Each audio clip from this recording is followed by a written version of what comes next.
जिस अंश की समाप्ति की थी उसमें कुछ महत्वपूर्ण बातों पर चर्चा श्री रामकृष्ण ने की थी।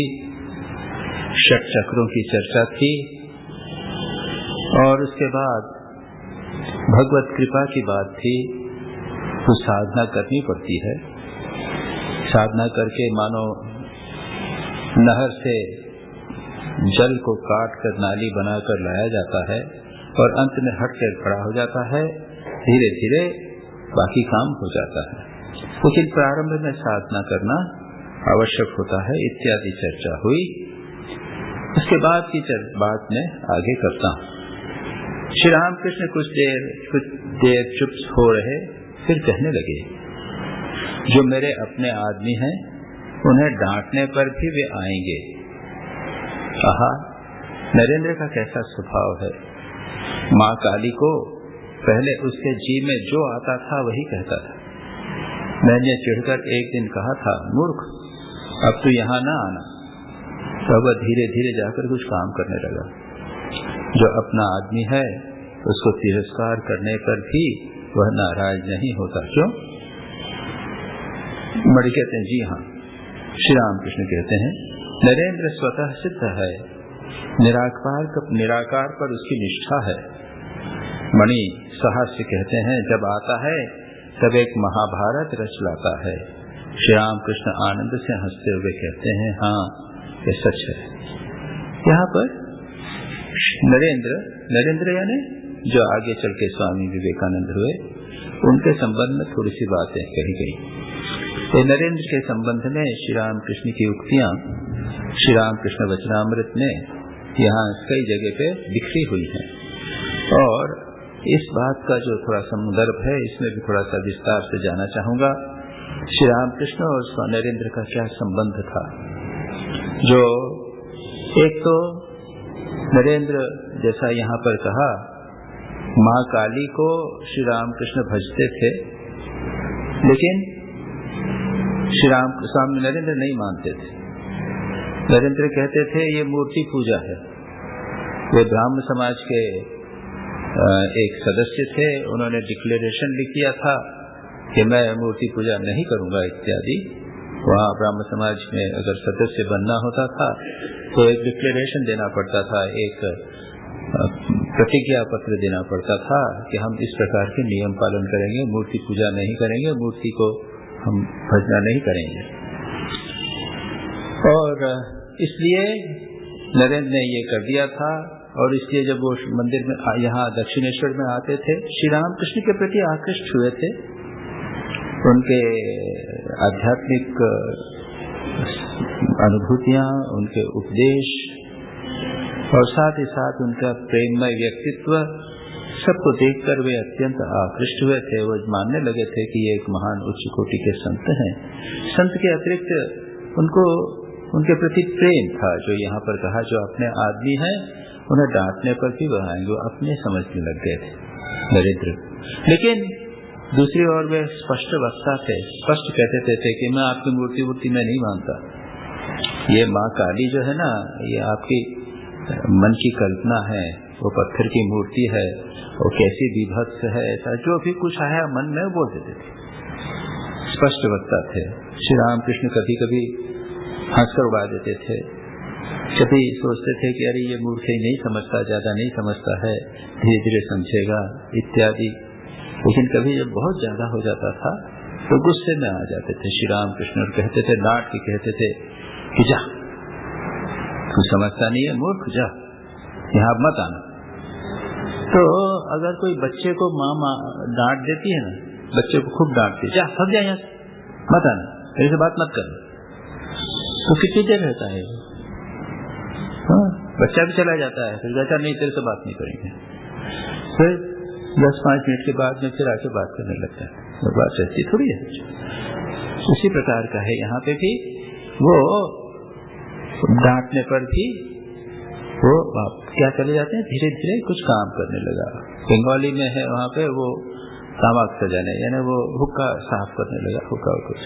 वहाँ पे प्रथा थी, सभी लोग लेते थे थोड़ा बहुत हुक्का, या जैसे लिटिल स्मोक जो हो वो करने लग जाता है। श्री रामकृष्ण कहते हैं जो अपना आदमी है उसको तिरस्कार करने पर भी वह नाराज नहीं होता। और वे श्री रामकृष्ण को बहुत ठोक परख कर देखते थे। जैसा कहा कि उनकी वो काली की मूर्ति उपासना वो उसको नहीं मानते थे। और बाद में जब माना उन्होंने, ये है 1883 की बात है, बाद में उन्होंने माना था। अब ये एग्जैक्ट मैं अभी आपको डेट नहीं दे सकूंगा। नरेंद्र के पिताजी की मृत्यु हुई, कब हुई थी, इसके बाद ही हुई होगी।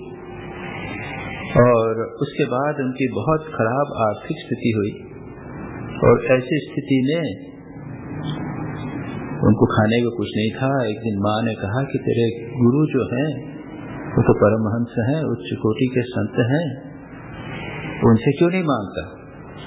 नरेंद्र के मन में कभी भी यह भाव नहीं उठा। विशेषता यह है नरेंद्र की, उन्होंने कभी श्री रामकृष्ण को इस भाव से या इस विचार से कभी नहीं उनके पास आए कि मुझे कुछ मिलेगा, कुछ लौकिक संपत्ति इत्यादि मिलेगा। केवल आध्यात्मिक उद्देश्य के लिए श्री रामकृष्ण के पास आते थे और इसलिए उनके दिमाग में ये बात नहीं उठी थी। जब माँ ने कहा तब उनके मन में बात उठी कि हाँ, श्री रामकृष्ण तो उच्च कोटि के संत हैं, वो चाहे तो जो मांग सकते हैं, अच्छा मांगा जाए। और जाकर श्री रामकृष्ण से वे मिले और उनसे कहा कि महाराज हमारी अवस्था बड़ी खराब है, आप कुछ कर दीजिए ना, हमको खाने के लिए नहीं। श्री रामकृष्ण ने कहा कि अरे मैं क्या करता हूँ रे, माँ जगदम्बा ही सब कुछ करती है। और ठीक श्री रामकृष्ण ने कोई गलत बात नहीं की थी। वो तो भगवत प्राण आत्म मार्गत प्राण थे, भगवान जगदम्बा के साथ एक थे। वे खुद नहीं करते थे, कुछ नहीं, अपनी सत्ता उनकी भगवान की सत्ता के साथ एक हो गई थी। उन्होंने कहा मैं क्या करता हूँ रे, माँ जगदम्बा ही सब कुछ करती है, मैं क्या करूँ। नरेंद्र ने कहा फिर आप माँ जगदम्बा से प्रार्थना कर दीजिए कि हमारी आर्थिक स्थिति बहुत खराब है, कुछ व्यवस्था करते हैं। श्री रामकृष्ण क्या कहते हैं कि कहते हैं मैं तो कितनी बार माँ जगदम्बा से प्रार्थना करता हूँ कि नरेंद्र के लिए कुछ व्यवस्था कर दो, उसकी अवस्था बहुत खराब है, उनके परिवार के लोगों को खाने को कुछ नहीं मिल रहा है। और माँ कह देती है, माँ जगदम्बा कह देती है कि मैं क्या करूँ, वो तो नरेंद्र मुझे मानता ही नहीं है, और मुझे जगह मानता ही नहीं है तो मैं उसकी कैसे सहायता कर सकती हूँ। ऐसा एक सिद्धांत है कि जिस देवी देवता को अगर आप न माने तो न तो वो देवी देवता आपके ऊपर कुछ उपकार कर सकते हैं और न आपका अपकार कर सकते हैं। वो कुछ न तो आपको श्राप दे सकते हैं और न आपको वरदान दे सकते हैं, कुछ नहीं। अगर आप उसको नहीं मानो, उसकी सत्ता को, उसके महत्व को नहीं स्वीकार करो तो कुछ नहीं होना है। तो कहते मैं क्या करूं, मैं तो कुछ नहीं कर सकती, वो तो मानता ही नहीं मेरी बात, मुझे पहचानता ही नहीं, ये मानता ही नहीं। तब श्री रामकृष्ण कहते हैं कि अच्छा तू जाना, तू जा और तू ही प्रार्थना कर। देखिए आज तक, अब जब स्वामी विवेकानंद फंस गए हैं, आज आर्थिक स्थिति बड़ी खराब हो गई है, श्री रामकृष्ण के पास आए हैं और श्री रामकृष्ण उनको कह रहे हैं कि तू जा। अभी तक तेने माना नहीं है, आज मान के देख। मानो कहने का मतलब ये है कि प्रार्थना करना जाके, तू जा, मेरी माँ जो है वो राजेश्वरी है, जो तू चाहेगा वो देगी। गए नरेंद्र नाथ और जाकर उन्होंने प्रार्थना की। क्या प्रार्थना की?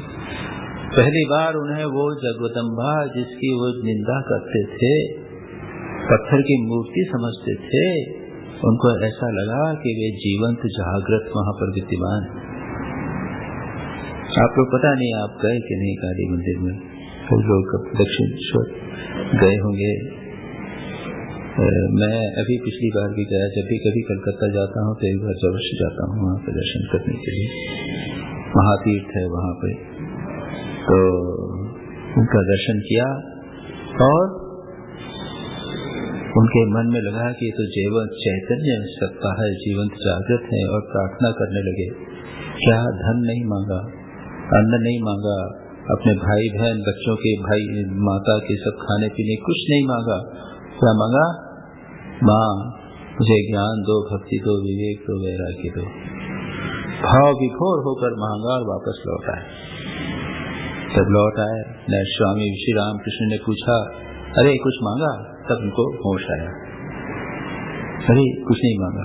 पहली बार, दूसरी बार भी यही हुआ और तीसरी बार तो कॉन्शियसली उन्होंने कहा कि नहीं, माँ जगदम्बा के पास आके, भगवान के पास में आके ये छोटी मोटी चीजें मांगना, ये तो एक राजा के पास जाके कहना कि मुझे एक कद्दू दे दो, एक लौकी दे दो, ये मैं नहीं मांगा, कुछ नहीं मांगा। वही ज्ञान दो, भक्ति दो, विवेक दो, वैराग्य। और उस दिन श्री रामकृष्ण बड़े प्रसन्न हुए थे कि उन्होंने माँ काली को स्वीकार किया है। इसके पीछे कई बहुत सारे भाव हैं। पहला भाव तो ये है, उन्होंने ये सगुण साकार को भी स्वीकार किया, मूर्ति पूजा को भी स्वीकार किया, उसकी उपयोगिता को स्वीकार किया।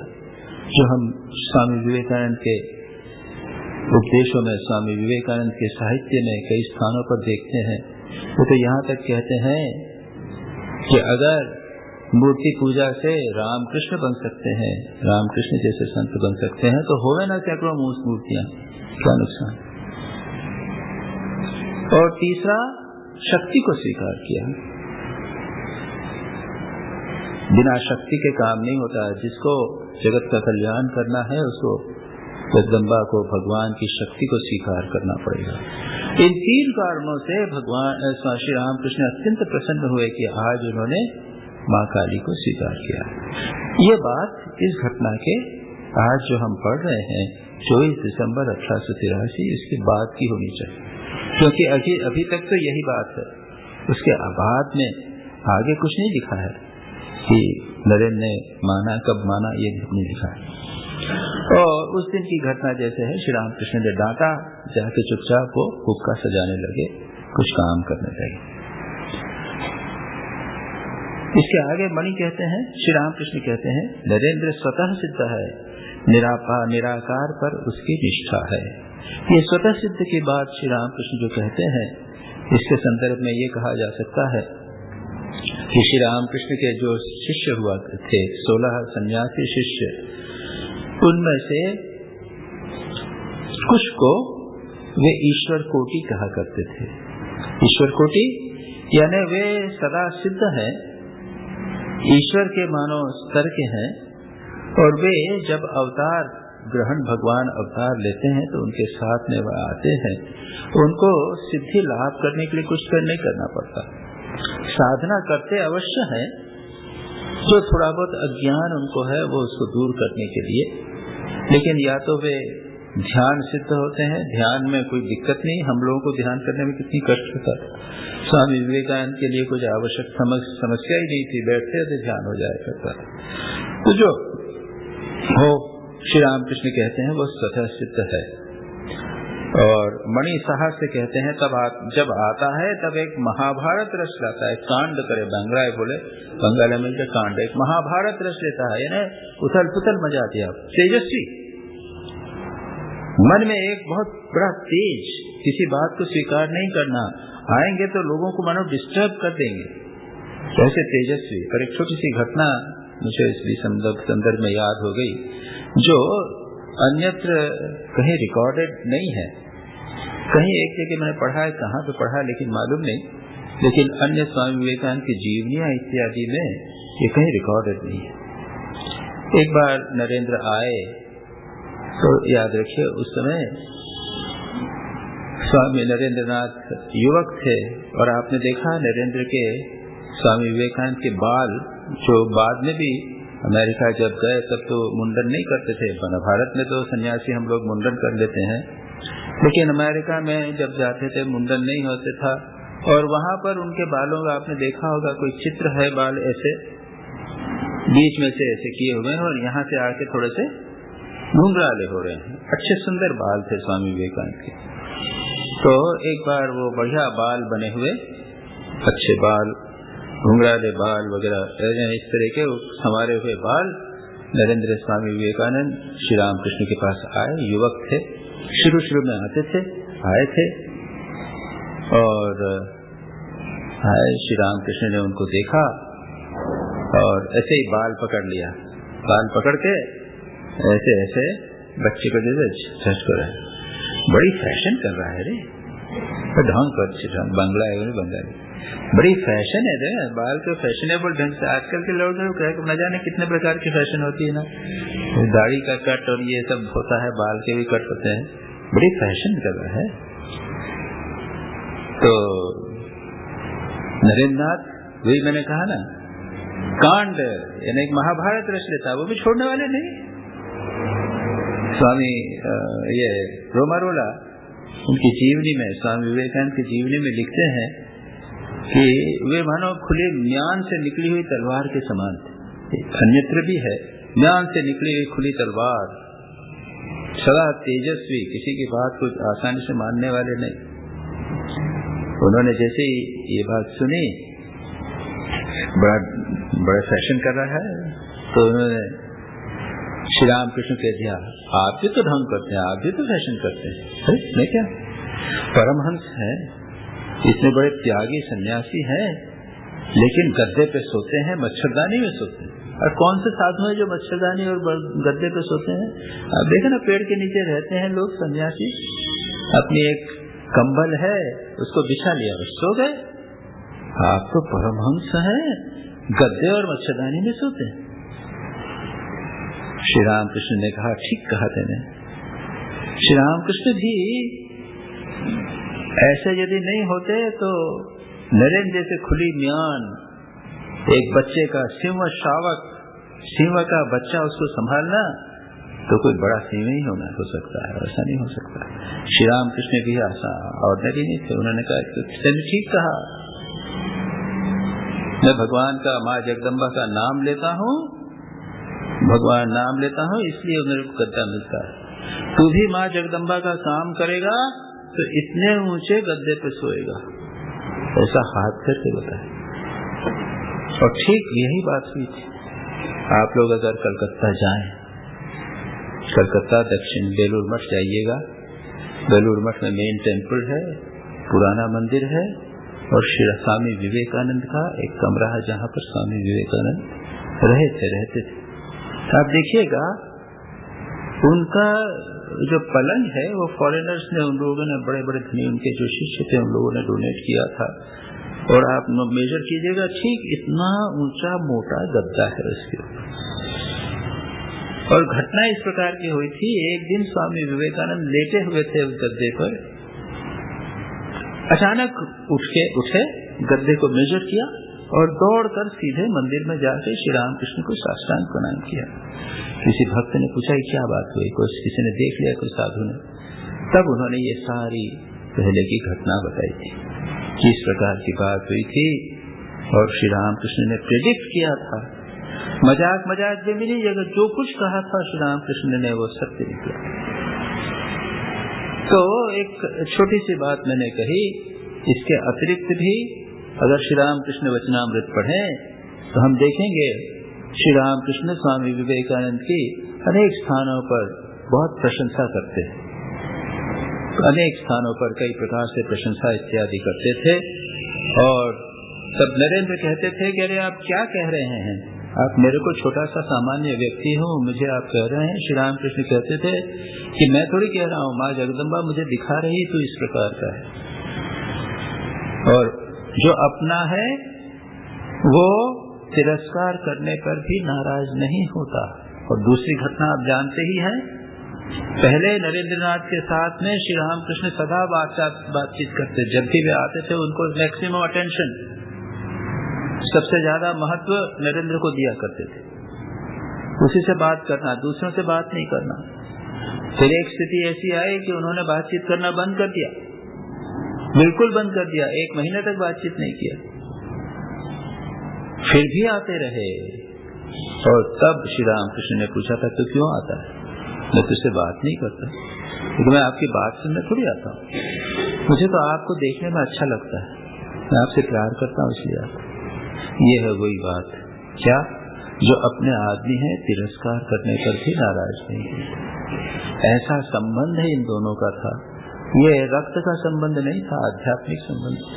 और कभी कभी ये आध्यात्मिक संबंध जो है वो अत्यंत गहरे होते हैं, सामान्य संबंधों से भी अधिक गहरे होते हैं। दूसरे दिन मंगलवार 25 दिसंबर कृष्ण पक्ष की एकादशी है। दिन के 11 बजे का समय होगा। श्री रामकृष्ण ने अभी भोजन नहीं किया। मणि तथा राखाल आदि भक्त श्री रामकृष्ण के कमरे में बैठे हुए हैं। श्री रामकृष्ण मणि से कहते हैं, एकादशी करना अच्छा है, इससे मन बहुत पवित्र होता है और ईश्वर पर भक्ति होती है, समझे?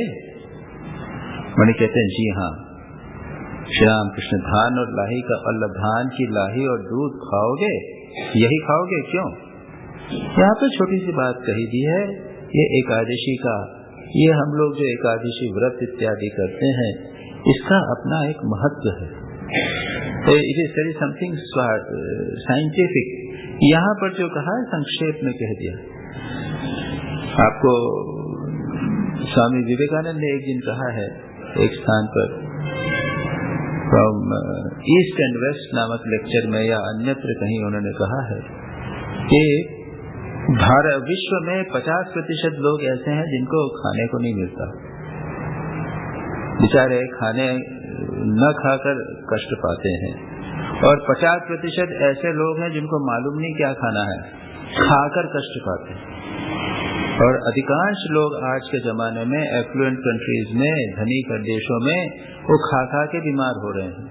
Hypertension, diabetes, heart disease, brain का स्ट्रोक, खाते चले जा रहे हैं और उसके कारण, ओवर ईटिंग के कारण कष्ट होता है। और हमारे यहाँ के हमारे ऋषि मुनियों ने ये नियम एक ही बात समझ ली थी। उन्होंने पता लगा लिया था, जान लिया था कि इसको कंट्रोल करना आवश्यक है।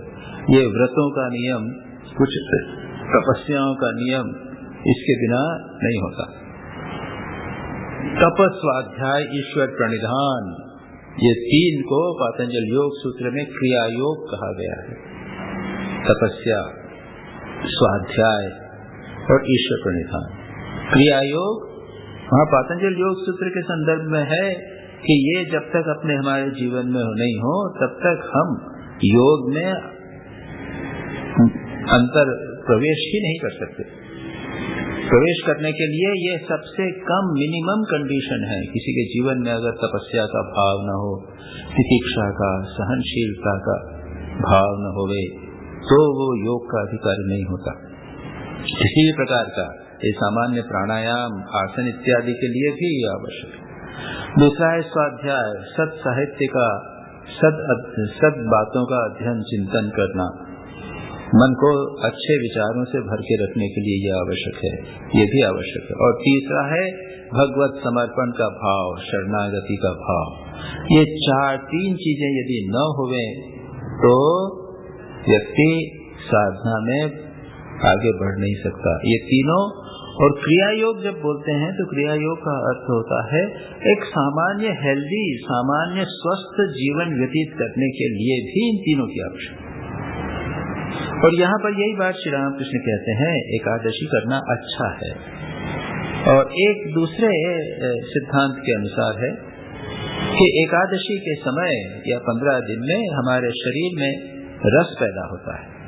और जब हम एकादशी करते हैं, उपवास किया, आधे दिन नहीं खाया या एक दिन नहीं खाया, खाना आहार आपने परिवर्तित कर लिया, जो भी कर लिया, तो वो शरीर में एब्सॉर्ब हो जाता है, शरीर में सोख लेता है, और वो हमें शरीर को और मन को पुष्ट करता है। इसलिए भी एकादशी करना आवश्यक है। और सच पूछा जाए आज के युग के लिए तो बीच बीच में लंघन करना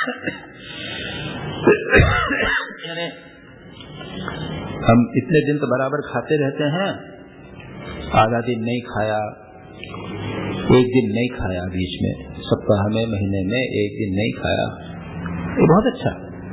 ये बैलेंस जो हमारे जीवन में शरीर में है वो ठीक हो जाता है। न खाना हमारे लिए बोल रहा हूँ, जो उनके लिए नहीं बोलना, जिनके बेचारे खाने को नहीं मिलता उनको उपदेश ही नहीं देना चाहिए। हम लोगों के लिए जिनके हमारे पास प्राचुर्य है, बहुत खाते हैं, वो हमारे लिए है। हमें भी बीच में कम खाने से शरीर अच्छा रहता है। तो कहावत है, कम खाना और गम खाना। गम खाना यानी क्या? गम खाना है ना सहनशील, किसी ने आदमी ने आपको गाली दी, बात कर दी, चुपचाप सहन कर लो, तो इसको कहते हैं। ऐसा करने से मन और शरीर स्वस्थ रहता है। तो तपस्या का भाव, व्रत करके कुछ करना, ये परम आवश्यक है। और जैन धर्म ने तो इसके ऊपर बहुत सारा रिसर्च किया, और मैंने आपको बताया था ना एक रिसर्च, एक व्रत लेना, किस प्रकार से व्रत लेना। खाना खाना है भाई 4 घंटे मत खाओ, उसका व्रत ले लो कि मैं 8 बजे से खाना नाश्ता कर लिया, 12 बजे तक मैं कुछ नहीं खाऊंगा। बीच में चाय भी आ जाए तो नहीं लेना। 12 बजे पूरा हो गया, अब आप उसको एक्सटेंड कर सकते हो, 4 घंटा और एक्सटेंड कर लिया, व्रत ले लिया, किसी के सामने जाकर व्रत कर लिया, 4 बजे तक 8 बजे तक खींच लिया, चल गया, चल तो गया, 4 घंटा और एक्सटेंड कर लेते हैं। इस प्रकार से धीरे धीरे हम अपने उपवास की क्षमता बढ़ा सकते हैं। यहाँ पर श्री रामकृष्ण जो बात कहते हैं उसमें बहुत बड़ा एक रहस्य है, बहुत बड़ा सामान्य लोगों के लिए श्री रामकृष्ण जैसी बात नहीं कहते। वो तो जब ध्यान समाधि में साधना में मग्न हुए थे तो खाने की चिंता ही नहीं थी, कब खाना कब नहीं खाना कुछ पता ही। ये जो महापुरुष हैं, महावीर तीर्थंकर महावीर, जय तीर्थंकर महावीर, तो उन्होंने कई जगह तो संकल्प करके व्रत किए, 7 दिन खाना नहीं खाएंगे, लेकिन कई स्थानों पर तो वे ध्यान में खड़े हो गए और ध्यान में ऐसे खड़े हुए कि 7 दिन निकल गए, खाना पता ही नहीं चला। तो संतों का तो भगवान में के भाव में विलीन रहते थे और खाना पीना छूट जाता, और शरीर भी उनका फिर अधिक इस प्रकार की तपस्या सहन नहीं कर सकता था, अधिक समय नहीं रहता था, छूट जाता। तो जो हो, यहाँ पर श्री रामकृष्ण एकादशी की बात कह रहे हैं और कहते हैं धान की लाही और दूध। अब एकादशी कई प्रकार की होती है। एक तो जैसे मैंने कहा कि निर्जला एकादशी, जल भी नहीं खाएंगे। दूसरा है सजला, जल खाएंगे। तीसरा है दिन में 1 बार खाएंगे, 1 बार आसन में बैठ के जो खाना हो सो खा लेते। चौथा है कुछ चीजें खाएंगे, कुछ चीज नहीं खाएंगे, फलाहार करेंगे, दूध लेंगे और फल ले लेंगे। इसी प्रकार की बात श्री रामकृष्ण कहते हैं, धान और लाही, धान की लाही और दूध यही खाओ। गीता में तपस्या को जो कर्षयन्तः शरीरस्थं भूतग्रामम् अचेतसः करके एक बात कही है कि उपवास करके और अपने शरीर को कष्ट देते हैं, उसके अंदर जो आत्मा है उसको कष्ट देते हैं, वो तामसिक तप है, ऐसी बात कहते हैं। और इस बहाने हम लोग खाते पीते जाते हैं, हम तामसिक तप नहीं करना चाहते। ये we are going to the other extreme. भगवान ने कहा है उपवास नहीं करना चाहिए, ऐसी बात नहीं। नियम से, थोड़ा विधि से, थोड़ा don't go to the extreme. अब एक समत्व का भाव रख के करना वो अच्छा है। परिच्छेद 70 रामचंद्र दत्त के बगीचे में बुधवार 26 दिसंबर 1883 ईस्वी श्री रामकृष्ण राम बाबू का नया बगीचा देखने जा रहे हैं। राम बाबू श्री रामकृष्ण को साक्षात अवतार जानकर उनकी पूजा करते हैं। वे प्रायः दक्षिणेश्वर में आते हैं और श्री रामकृष्ण के दर्शन तथा उनकी पूजा करते हैं। ये रामचंद्र दत्त एक डॉक्टर थे, MBBS थे, लेकिन वो फार्मेसी में चले गए थे, केमिस्ट जैसा कार्य करते थे। पेशेंट देखने का काम उन्होंने नहीं किया, लेकिन फिर भी MBBS थे और श्री रामकृष्ण के पास धीरे धीरे आने लगे और उनको श्री रामकृष्ण को अवतार मानने लगे। रामचंद्र दत्त और गिरिश्चंद्र घोष, ये 2 ऐसे भक्त थे, परम भक्त, जिन्होंने श्री रामकृष्ण को सबसे पहले अवतार के रूप में महत्व दिया और श्री रामकृष्ण के दर्शन और पूजा करते हैं। सुरेंद्र के बगीचे के पास उन्होंने नया बगीचा तैयार किया है। इसी बगीचे को देखने के लिए श्री रामकृष्ण जा रहे हैं। यह बगीचा आजकल काशीपुर काकुरगाछी नामक स्थान पे है और एक महत्वपूर्ण है। वहाँ पर श्री रामकृष्ण की अस्थियां भी एक मंदिर बना हुआ है और श्री रामकृष्ण की महासमाधि के बाद में राम बाबू ने कुछ अस्थियों को वहां पर समर्पित करके उसके ऊपर एक मंदिर बनाया है। पहल जब बगीचा लिया गया था, श्री रामकृष्ण उसमें बैठकर जा रहे हैं। गाड़ी में मणिलाल मल्लिक मास्टर तथा अन्य 2-1 भक्त हैं। मणिलाल मल्लिक ब्राह्म समाज के हैं। ब्राह्म भक्तगण अवतार नहीं मानते। ब्राह्म लोग, जैसा मैंने कहा, न तो मूर्ति मानते हैं और अवतार भी नहीं मानते। वो तो निराकार सगुण भगवान को मानते हैं। भगवान सर्वत्र हैं लेकिन निराकार है और गुणवान है, हम करुणामय हैं, दयामय हैं इत्यादि सब मानते हैं। जैसा क्रिश्चियंस का विचार है उस प्रकार के भाव का भगवान के संबंध में उनका भाव है। श्री रामकृष्ण मणिलाल के प्रति कहते हैं, उनका ध्यान करना हो तो पहले उनके उपाधि शून्य स्वरूप का ध्यान करने की चेष्टा करनी चाहिए। वे उपाधियों से शून्य, वाक्य और मन से परे हैं, परंतु इस ध्यान द्वारा सिद्धि प्राप्त करना बहुत ही कठिन है। ध्यान के संबंध में कुछ दिन पहले भी हमने चर्चा की थी, संभवतः आप लोगों को याद होगा। प्रश्न उठा था, एक भक्त ने पूछा था, इसके पहले वाला ही जो सेक्शन था उसमें ही सुरेंद्र से बातचीत हो रही थी। इसके पहले ही सुरेंद्र श्री रामकृष्ण से पूछते थे, अच्छा महाराज ध्यान क्यों नहीं होता?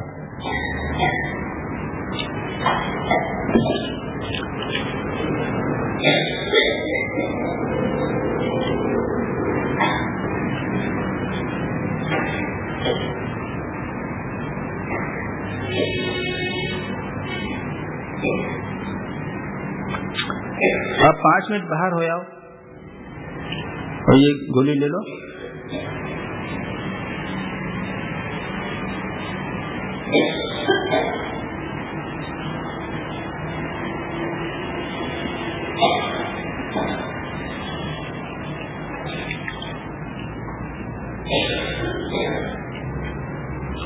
यहाँ पर फिर ध्यान की बात है।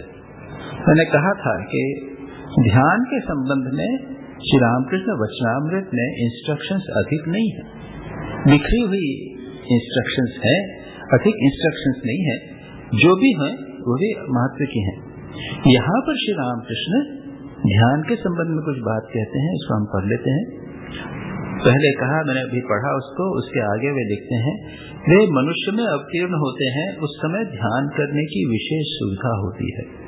मनुष्य के बीच में नारायण है, देह आवरण है, मानो लालटेन के भीतर बत्ती जल रही है, यह मानो कांच में से भीतर की बहुमूल्य वस्तुएं दिखाई दे रही है।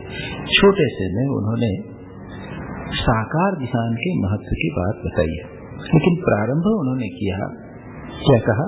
उनका ध्यान करना हो तो पहले उनके उपाधिशून्य स्वरूप का ध्यान करने की चेष्टा करनी चाहिए। वे विपाधियों से शून्य, वाक्य और मन से परे। 2 प्रकार के ध्यान हो गए। श्री रामकृष्ण कहते हैं कि उपाधि शून्य निराकार का ध्यान करना चाहिए। तो कहते हैं लेकिन ये कठिन है, इसलिए मनुष्य के रूप में ध्यान करना आसान है। इसके संबंध में स्वामी विवेकानंद ने ध्यान की कई पद्धतियां बताई हैं। उसमें उपाधि शून्य का ध्यान तो नहीं, लेकिन ज्योति ध्यान की बात की गई। स्वामी विवेकानंद ज्योति ध्यान की चर्चा करते हैं और कहते हैं कि हमारा मन निराकार का चिंतन नहीं कर सकता। हम ज्यादा से ज्यादा चिंतन करेंगे तो आकाश का चिंतन करें या समुद्र का चिंतन करेंगे, सर्वव्यापी आकाश या समुद्र का चिंतन करेंगे। जब हम सर्वव्यापी अंतर्यामी की चर्चा सोचते हैं, करते हैं, तो यही हमारे मन में बात आती है। लेकिन स्वामी विवेकानंद कहते हैं इससे अधिक कोई नहीं कर सकता। निराकार का अर्थ क्या? हम लोग तो इसीलिए हमको एक रूप और आकार की चर्चा की आवश्यकता होती है। स्वामी यतीश्वरानंद जी इन दोनों कंसेप्ट, दोनों मान्यताओं को जोड़कर, समझा, मिलाकर एक सिद्धांत देते हैं। वो कहते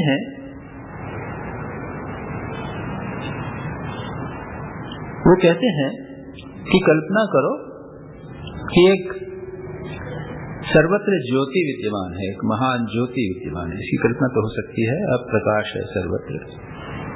उस प्रकाश ने एक और आपके इष्ट का रूप धारण कर लिया है, एक रूप धारण कर लिया है। राम, कृष्ण, शिव, दुर्गा, काली, जिसका भी हो, एक रूप धारण कर लिया है।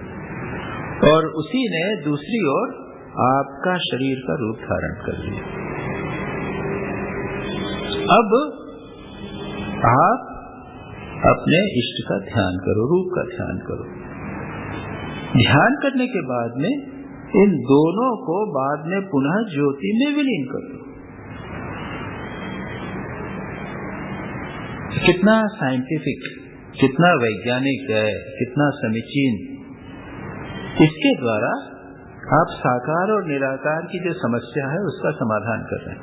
हमको साकार चाहिए, लेकिन भगवान तो निराकार है।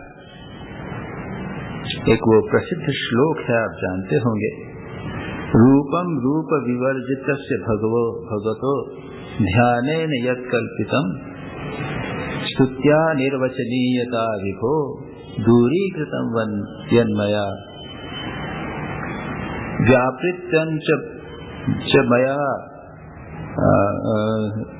यतीर्थ यात्रादिना क्षंतव्यम में अपराध स्त्रीकृतम। अच्छी तरह याद नहीं आ रहा है। भक्त कहता है कि आप भगवान रूप विवर्जित हैं, रूप रहित हैं। मैंने क्या किया? आप रूप रहित हैं, आपके रूप की कल्पना की। आपकी स्तुति, भगवान की स्तुति या वर्णन नहीं किया जा सकता, लेकिन मैंने आपकी स्तुति की। और आप तो सर्वव्यापी हैं। मैंने आपको निराकृत व्यापृतम, जो आपका सर्वव्यापित्व है, उसको मैंने खंडित किया। क्या? मैं तीर्थ में जाके यहाँ भगवान है, इसको मैंने मना लिया। अरे भगवान तो सब जगह है, लेकिन नहीं, मैंने वो काशी जा चला गया, मैं यहाँ भगवान है। मथुरा चला गया, वृंदावन चला गया। तो वो कहता है कि प्रभु, ये जो मैंने 3 दोष किए हैं उससे मुझे क्षमा करना। हम यही कर सकते हैं, हम इससे अधिक कुछ नहीं कर सकते, क्योंकि हमारा मन सीमित है। और इसी का समाधान स्वामी यतीश्वरानंद जी देते हैं। पहले निर्गुण निराकार का, सर्वव्यापी चैतन्य का ज्योति के रूप में चिंतन करो। उसके बाद में उसी के एक रूप हुआ इष्ट और उसी का एक रूप आप हुए। ऐसा होके उनका ध्यान करो और अंत में ध्यान के बाद में उसको पुनः दोनों को उस ज्योति में विलीन कर दो।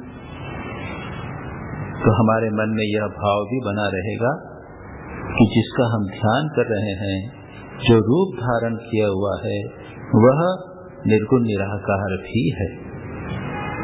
और श्री राम कृष्ण भी यहाँ पर दूसरे पैराग्राफ में कहते हैं, वे मनुष्य में अवतीर्ण होते हैं, उस समय ध्यान करने की विशेष सुविधा होती है।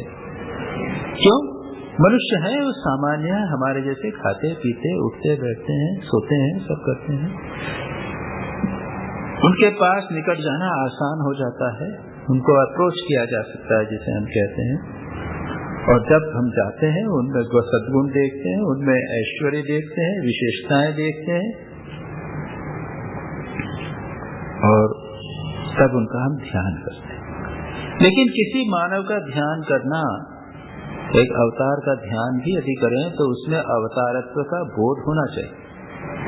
गोपियां श्री कृष्ण को प्रेम करती थीं, लेकिन श्रीमद् भागवत में यह भी लिखा हुआ है कि गोपियां श्री कृष्ण को अवतार के रूप में जानती थी, पहचानती थी। तो यहाँ पर श्री रामकृष्ण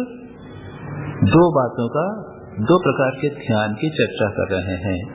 एक तो है उपाधि शून्य ध्यान करना, अत्यंत कठिन है, फिर भी श्री रामकृष्ण इसका उल्लेख अवश्य करते हैं, क्योंकि ये जो मणिलाल मल्लिक हैं, ये निर्गुण निराकार के उपासक हैं, साधक हैं, भगवान को वो इस रूप में स्वीकार करते हैं। और दूसरा वे कहते हैं ध्यान की विशेष सुविधा, और फिर दृष्टांत के रूप में कहते हैं कांच की अलमारी के भीतर बहुत सी वस्तुएं दिखाई दे रही हैं, या फिर लालटेन के भीतर बत्ती जल रही है, तो क्या हुआ?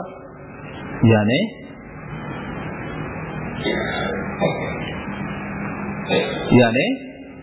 भगवान अवतार का एक जो अवतार होता है उसमें ईश्वर का रूप सबसे अधिक स्पष्ट दिखाई देता है। जैसे लालटेन है, कांच है, बस तो बत्ती तो बिल्कुल क्लियर दिखाई देती।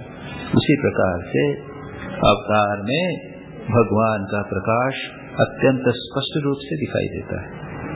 मास्टर महाशय और श्री राम कृष्ण वार्तालाप करते हुए इसी के संबंध में एक बार बात करते हैं, और उसमें मास्टर महाशय को श्री राम कृष्ण ने जो कहा था वे उल्लेख करते हुए कहते हैं अवतार कैसे हैं? मानो एक दीवार है, उसके पीछे क्या है हम नहीं जानते, उसमें एक छेद है, उस छेद से आप देखो तो सारी दीवार दिख जाती है। उसी प्रकार अवतार मानो एक छेद है जिनके माध्यम से हम परमात्मा को देख सकते हैं, आसानी से देख सकते हैं। उनमें परमात्मा का सबसे अधिक और स्पष्ट प्रकाश प्रकाशित होता है। गाड़ी से उतरकर श्री राम कृष्ण बगीचे में पहुंचे। राम तथा अन्य भक्तों के साथ पहले ही तुलसी कानन देखने जा रहे हैं। तुलसी कानन देखकर श्री राम कृष्ण खड़े होकर कह रहे हैं, वाह सुंदर स्थान है यह, यहाँ पर ईश्वर का चिंतन अच्छा होता है। तुलसी कानन ये परंपरा है भारतीय, तुलसी को पवित्र मानते हैं। जहाँ तुलसी हो वहाँ पर भगवान का ध्यान वगैरह अच्छी तरह होता है। श्री रामकृष्ण अब तालाब के दक्षिण वाले कमरे में आकर बैठे। अगर आप जाएं काशीपुर ये ठाकुरगाछी का उद्यान वाटी में तो वहाँ देखेंगे वो स्थान जहाँ पर श्री रामकृष्ण आकर बैठे। राम बाबू ने थाली में अनार, संतरा आदि कुछ मिठाई लाकर उन्हें दी। श्री रामकृष्ण भक्तों के साथ आनंद करते हुए फल आदि ग्रहण कर रहे हैं। कुछ देर बाद सारे बगीचे में घूम रहे हैं। अब पास ही सुरेंद्र के बगीचे में जा रहे हैं। थोड़ी देर पैदल चलकर गाड़ी में बैठेंगे, गाड़ी से सुरेंद्र के बगीचे में जाएंगे। भक्तों के साथ पैदल जाते हुए श्री रामकृष्ण ने देखा पास वाले बगीचे में एक वृक्ष के नीचे एक साधु अकेले खटिया पर बैठे। देखते ही वे साधु के पास पहुंचे और आनंद के साथ उनसे हिंदी में वार्तालाप करने लगे। श्री रामकृष्ण की टूटी फूटी हिंदी थी, थोड़ी बहुत तो हिंदी समझते थे। तोतापुरी से के साथ जब आए थे तो हिंदी में वार्तालाप हुआ होगा। उत्तर भारत के बहुत सारे साधु सन्यासी आते थे, उनसे बातचीत होती थी, हिंदी वो लोग थोड़ी सीख ली थी। देखते ही साधु के पास पहुंचे और आनंद के साथ उनसे हिंदी में वार्तालाप करने लगे। श्री रामकृष्ण साधु से पूछते हैं, आप किस संप्रदाय के हैं? गिरी या पुरी कोई उपाधि है क्या? आप लोग जानते हैं क्या? दशनामी संप्रदाय। 10 शंकराचार्य ने संप्रदाय, सन्यासियों के संप्रदाय जब तैयार किए उसमें 10 प्रकार के संप्रदाय, गिरी, पुरी, सरस्वती, वन, अरण्य, पर्वत, तीर्थ और कुछ मिला के कुछ, वन, पर्वत, अरण्य, तीर्थ, पुरी, निरीश, गुरु, सरस्वती, भारती, एक और 2 और हैं। इस प्रकार के 10 संप्रदाय उन्होंने किए। प्रत्येक के उनके अपना अलग अलग नियम है, अलग अलग उनके ढंग है रहने इत्यादि के, उन्होंने वो देखकर वो सब किया। तो इन्होंने पूछा कि आपकी क्या उपाधि है? साधु ने कहा, लोग मुझे परमहंस कहते हैं, मेरी उपाधि परमहंस। श्री रामकृष्ण का अच्छा, सोहम शिवोहम, यह अच्छा है, आपका भाव है शिवोहम, मैं शिव हूँ, अहम ब्रह्मास्मि, ये भाव अच्छा है। स्वामी विवेकानंद भी कहते हैं, इस बात को महत्व देते हैं। हमें अपने आप को शरीर क्यों सोचना चाहिए? हम सोचें कि हम शिव हैं, शिवोहम शिवोहम, ऐसा सोचिए, विचार कीजिए, धीरे धीरे हमारा भाव परिवर्तित होता है। हम जो अपने आप को शरीर समझते हैं, हम पिता के पुत्र और अपने संसार के साथ में हमारी जो आइडेंटिटी है उसको बदलना, ये बहुत महत्व की बात। परंतु एक बात है, यह सृष्टि स्थिति और प्रलय सभी कुछ हो रहा है उन्हीं की शक्ति से।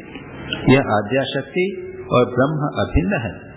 ब्रह्म को छोड़कर शक्ति नहीं होती, जिस प्रकार जल को छोड़कर लहर नहीं होती, वाद्य को छोड़कर वादन नहीं होता। श्री रामकृष्ण, जैसा हमने पहले भी देखा है,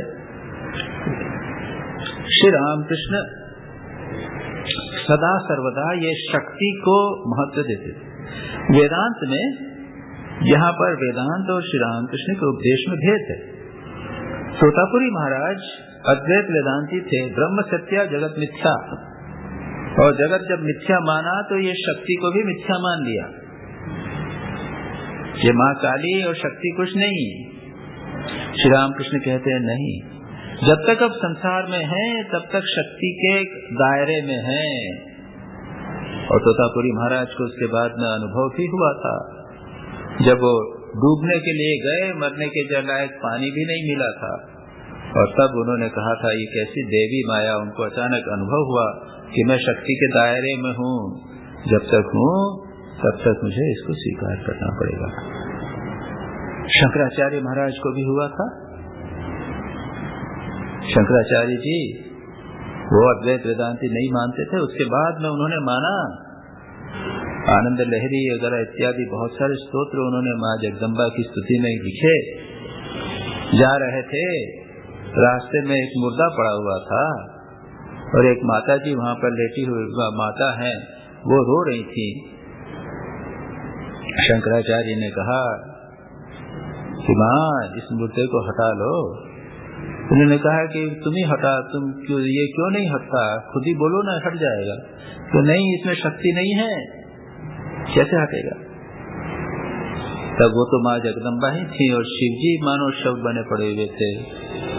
तब माँ ने जगदम्बा ने कहा था कि तुम तो शक्ति नहीं मानते, अब कैसे बोल रहे हो शक्ति को, शक्ति को तो मानना पड़ेगा। और दोनों फिर अंतर्ध्यान हो गए। तो तात्पर्य यह कहने का, श्री रामकृष्ण भी शक्ति को सदा महत्व देते। स्वामी विवेकानंद ने जब जगदम्बा को स्वीकार किया तब प्रसन्न इसीलिए हुए थे, करे इनको शक्ति के द्वारा बहुत सारा काम करना है, और शक्ति को स्वीकार नहीं करेगा तो कैसे काम चलेगा। संसार में जब तक हैं तब तक हमें शक्ति को स्वीकार करना है। ये आद्या शक्ति और ब्रह्म अभिन्न है। ब्रह्म को छोड़कर शक्ति नहीं होती, जिस प्रकार जल को छोड़कर लहर नहीं होती, वाद्य को छोड़कर वादन नहीं होता। ये दोनों चीजें, जल को छोड़कर लहर नहीं हो सकती और लहर को छोड़कर जल, दोनों एक साथ रहेंगे। अग्नि और दाहिका शक्ति साथ में रहेगी। श्री रामकृष्ण का एक बहुत ही महत्वपूर्ण सिद्धांत है। अगर आप केवल माने कि ब्रह्म है, शक्ति नहीं है, श्री रामकृष्ण कहते हैं कि नहीं, ये प्रिंसिपल जो है वो पूरा नहीं बैठता। इस हाफ द प्रिंसिपल, सिद्धांत आधा हुआ, सत्य आधा हुआ, शक्ति को स्वीकार करना ही पड़ेगा। जब तक उन्होंने इस लीला में रखा है तब तक द्वैत ज्ञान होता है। जब तक द्वैत के क्षेत्र में हैं, लीला में हैं, ये नाम रूप जगत दिखाई दे रहा है, मैं और उससे कुछ भिन्न चीज दिखाई दे रही है, अनुभव हो रही है, तब तक शक्ति को मानना ही पड़ेगा। ये एक बहुत महत्वपूर्ण सिद्धांत है। जब अद्वैत ज्ञान में आप लीन हो गए तब क्या होता है, कुछ नहीं बोल सकते, लेकिन नीचे आते ही आपको शक्ति को स्वीकार करना, शक्ति को मानने से ही ब्रह्म मानना पड़ता है।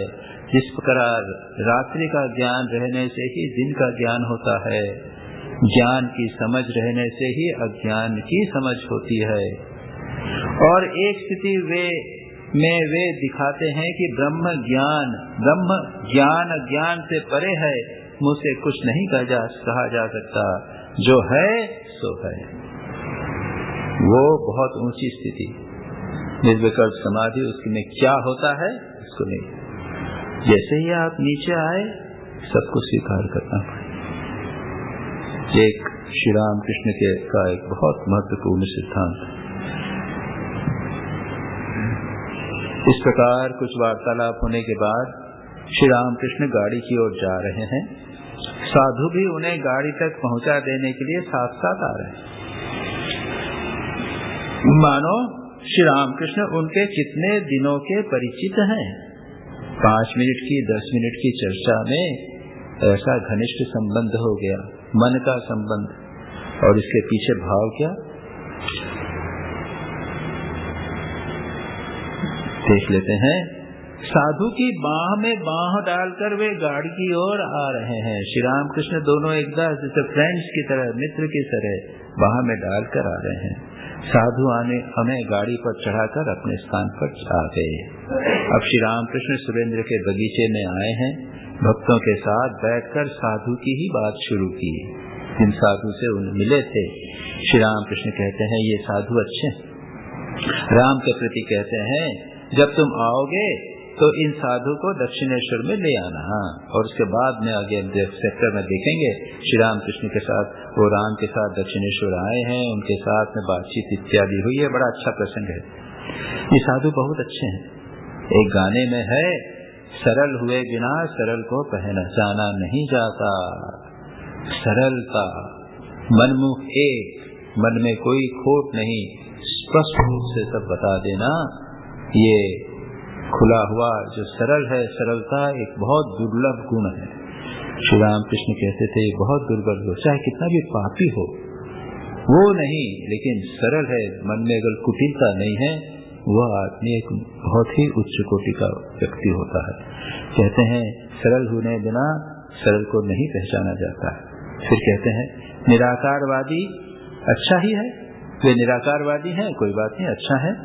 वही निराकार और वही साकार हुए हैं, और भी कितने ही कुछ हैं जिनका नित्य है, उन्हीं की लीला है। वही जो वाणी और मन से परे हैं, नाना रूप धारण करके अवतीर्ण होकर काम कर रहे हैं।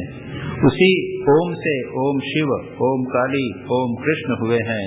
निमंत्रण में मालिक के एक छोटे लड़के को भेज दिया है, उसका कितना सम्मान होता है, क्योंकि वह अमुक का नाती या पोता है। सुरेंद्र के बीच के बगीचे में कुछ जलपान करके श्री रामकृष्ण दक्षिणेश्वर की ओर भक्तों के साथ जा रहे हैं। यही बात जो अभी तक चल रही थी। श्री रामकृष्ण ने मानो उपसंहार करते हुए कहा, पर भगवान निराकार भी हैं, साकार भी हैं, कितने ही रूप में, जिसका नित्य है उन्हीं की लीला है। इसका मतलब क्या, नित्य यानी जहाँ पर लीला नहीं, यह जो है वो जो परिवर्तनशील नहीं है उसको हमने कहा नित्य। और लीला ये स्पोर्ट जो हो रहा है, निरंतर परिवर्तन हो रहा है, यहाँ पर तो निरंतर परिवर्तन हो रहा है। श्री रामकृष्ण कहते हैं वो दोनों एक ही व्यक्ति एक ही की बात है, जो नित्य है उसी की लीला है। और वही बात जल और लहरें, जो लहरें जल होगा तो उसमें लहर होंगी ही। ये दोनों सांप, कुंडली मारा हुआ सांप और चलता हुआ सांप, चलता हुआ सांप काम कर रहा है, कुंडली मारा चुपचाप बैठा हुआ है, ये दोनों एक ही हैं। दोनों को स्वीकार करना चाहिए। ओम से ही, बड़ी अच्छी बात, ओम शिव, ओम काली, ओम कृष्ण।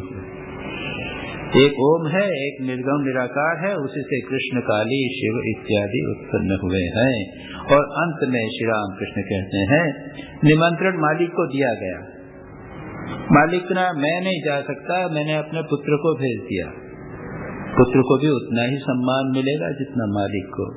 और ये पुत्र कौन है, ये है अवतार। I and my father are one, Jesus Christ ने कहा था। भगवान का पुत्र है जीसस क्राइस्ट। ये अवतार भगवान के पुत्र होते हैं, उनका उतना ही महत्व है जितना भगवान है। अवतार के माध्यम से भगवान को प्राप्त करना अत्यंत सरल है। इसके आगे की चर्चा, अगला सेक्शन हम अगली बार शुरू करेंगे।